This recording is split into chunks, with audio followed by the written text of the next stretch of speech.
അവിടെ ഇനി നെടുമങ്ങാട് ഹോസ്പിറ്റൽ വേറെ കേസുകളൊന്നുമില്ല. ചെറിയ രീതിയിൽ പരിഹരിക്കുന്ന കേസുകൾ, കാഷ്വാലിറ്റിയിൽ പരിഹരിക്കുന്ന കേസുകളേ ഉള്ളൂ, അല്ല വേറെ പ്രശ്നമൊന്നുമില്ല. എമർജൻസി നമ്മൾ ഇനി ഇവിടുന്ന് വണ്ടി ഒന്നും ഓടിപ്പോകണ്ട കാര്യമില്ല. അവിടുന്ന് വണ്ടി ഇങ്ങോട്ട് കേസ് വരാനില്ല. ഏകദേശം എങ്ങനെ പോയാലും 25 കൊണ്ടുവന്നിട്ടുണ്ട്. 25 കേസിന് മേളിൽ കൊണ്ടുവന്നിട്ടുണ്ട്. 25 പേര് ഇവിടെ ഉണ്ടോ?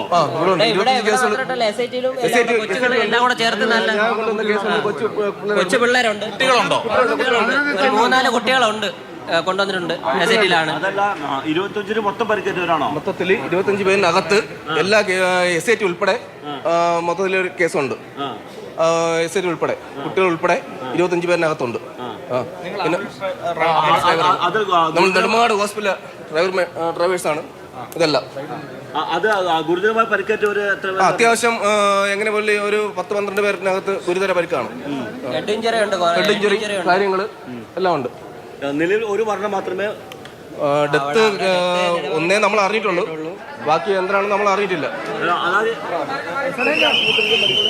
ഇപ്പോൾ നമ്മൾ 25ഓളം പേരെയാണ് മെഡിക്കൽ കോളേജിലേക്ക് കൊണ്ടുവന്നിട്ടുള്ളത് എന്നാണ് അറിയാൻ കഴിയുന്നത്. അതിൽ കുട്ടികളും ഉൾപ്പെടുന്നുണ്ട്.